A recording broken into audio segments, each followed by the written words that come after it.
Hey, I'm Guy. I'm John. It's our YouTube channel. Subscribe to it. Give this video a like. Do it now. Like the video. Check out our podcast below in the description. Also, like the video. Subscribe. Justin Herbert. I'll say it again. If you didn't know anything about where he was drafted, you would watch him and think he was the number one player taken in the draft. I mean, period. Well, yeah. He's spectacular multiple times a game. I don't think when you draft the number one quarterback, you could ask for anything more. Let me just read you a tweet yesterday from corner All-Pro last year, Richard Sherman. Okay. Who was at home, injury. Richard Sherman? Yeah, we haven't seen him in a while. Richard Sherman. No, I just mean like Richard Sherman's tweeting about Justin Herbert. I'm intrigued. This man, Herbert, throws some dimes. He needed to then throw this out there because his team was also playing. Not even watching their game, but he was telling the truth because they kept showing Herbert highlights during the Niner game, right? They would come in, and it wouldn't just be a highlight. It would be like a 50-yard strike and then another 30-yard strike down the sideline. Not watching their game, but every highlight is a dime by the kid. Sheesh. And his highlight plays have just been remarkable. And all these people are like, this is not what it looked like in college. This is not what it looked like in college. Guys, this is why NFL teams, but I think it goes for NBA teams and baseball teams, lean talent.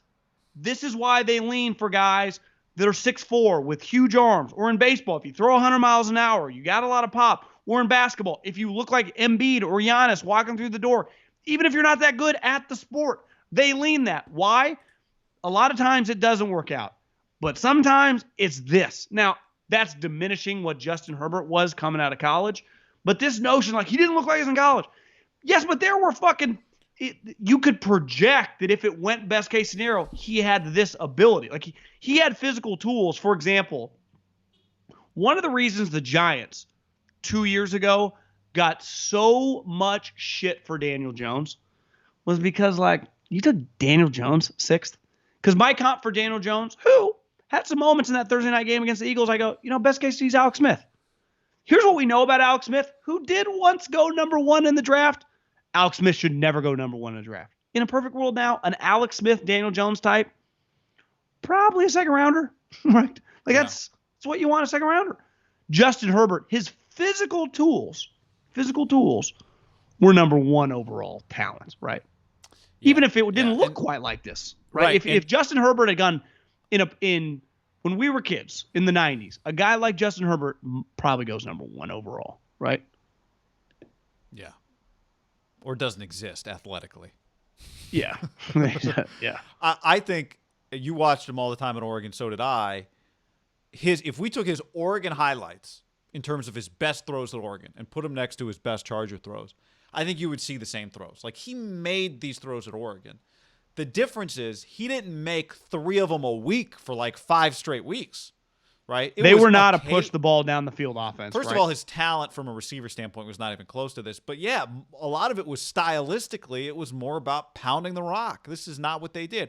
And our buddy Jeff Schwartz, I give him credit because he was, from day one, he has said about Herbert last year to the draft, he's going to look better as a pro. And he was right. I think I loved all his talent. My thing was, like, can he do it consistently? He missed a lot of throws in college that probably in retrospect were more under the magnifying glass because he didn't try to make – there were less big moments. Whereas the more you make more of these attempts, you're going to have more of a chance to miss a couple, whatever. You'll come back and you'll make 3 others, and that one you missed on 3rd and 7 isn't going to have such a bright light on it. To me, it's not his arm talent was apparent from day one in college. Like, he was making these, he would throw these like 45. Power. Yeah, he would throw these like outs. Like, it's really a 17-yard game, but it's like a 60-yard throw across the field on a fucking clothesline. But it wasn't big hit, bam, big hit, bam, big hit, bam. If he was a home run hitter, he would have home runs in college that were just as far. He just has more of them now in the NFL. It's Well, I think when you bring in the 3 guys to win the top 6, we have Tua we're going to see this week for the first time, which is exciting, and Joe Burrow, who has yet to not cover a spread. He's looked really good, right? He's looked with a team that is not an offensive line that's atrocious. But Tua and Burrow, we knew even while it was in college, like, God, their talent's elite. And then once the draft happens, you go, well, Burrow, one dude wasn't even draft eligible. He opted out. He was his best player, Jamar Chase. Jefferson went in the first round. I don't know if you checked Justin Jefferson's numbers if you're watching this. They're fucking fantastic. Clyde, starting for the Super Bowl champs, who just, what did he have in that Bills game? Like 180 yards. He bludgeoned him. He's a stud. Their team was insanely talented. Bama, the irony was probably even more talented on offense. It's crazy to even say, but they had top 15 potential. We'll see Jalen Waddle broke his ankle. Wide receivers. And the two guys that are in the NFL both are really talented right now. Justin Herbert didn't have the luxury of like, yeah, he put up all these numbers, but it's like he's playing with, DK Metcalf and Deebo Samuel and George Kittle and like these names of guys who went on to get drafted. He's playing with guys you'll never hear about. They're not NFL players, which I understand. It's hard to project that, but that is why they've been possession receivers in college, basically. I do think Justin Herbert got shit on a lot during the draft process. Like, God, this guy's just not going to be that good. I saw a Bleacher Report got retweeted yesterday during the game, like anonymous scouts, like this is the type of guy that gets you fired. Because in fairness, sometimes that guy does get you fired, right? But so does Daniel Jones. Yeah, but to me, it's back to your original point. If you're going to miss with the guy that could be a star. Well, this is back to my basketball analogy. If you take swings on, let's just use the most, like a Michael Porter Jr., like no one's ever going to give you that much shit. I'm okay with taking a huge swing. Joel Embiid, who was injured, Giannis, who we'd never see, but walk through the door, you're like, holy shit. You swing on a quarterback like this, just at practice, your owner's going to be like, we got something here. You never know till he played the game. That's what was happening at Hard Knocks, remember? They were like Chris Harris and Keenan Allen were like, you see this kid throw? I was like, oh my God. Well, exactly. Now, did you ever remember him making those plays where he's like rolling, jumping as a guy's hitting him, throwing darts? Yes. The touchdown he threw against Auburn week 1 of the college football season last year, early, rolling left, stops, like turns back, gets, some, SEC defensive lineman helmet to the sternum, lets it fly to the opposite corner of the end zone, jump ball touchdown was, I think his splash plays in college were just as splashy. They just didn't happen this much. Yeah.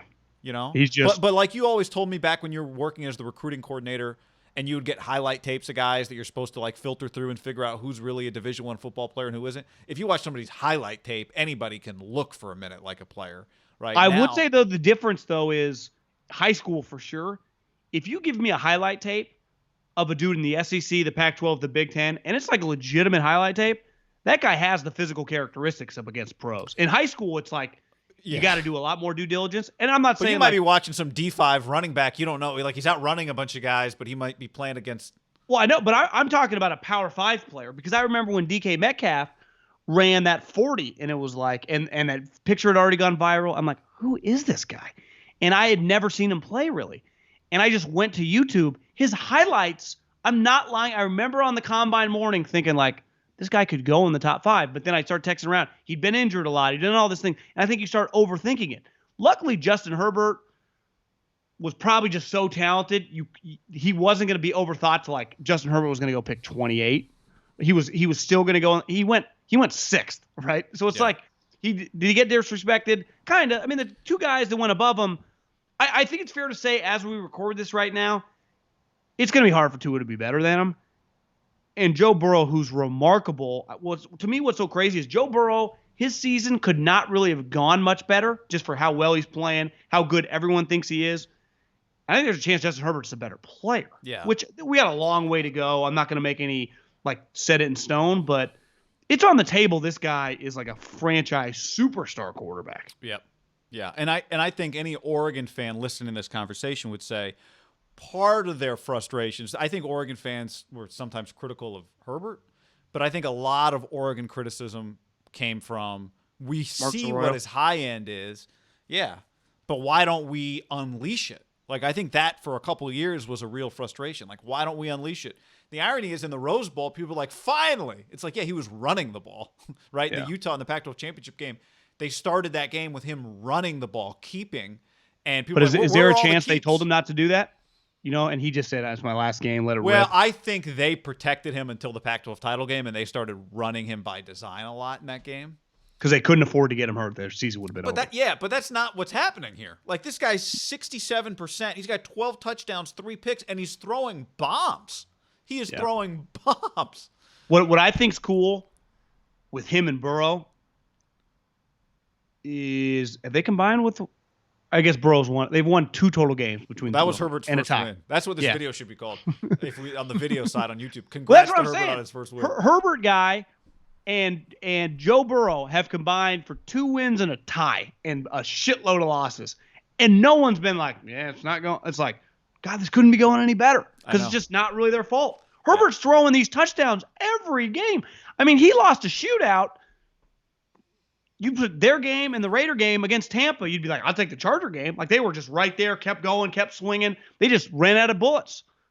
They lost 38-31 or whatever. But Herbert kept them in the game. Even Tom Brady, who doesn't shake Nick Foles' hands, went over to Herbert. Ever. She shakes every quarterback's hands. Well, of course he did. He won the game.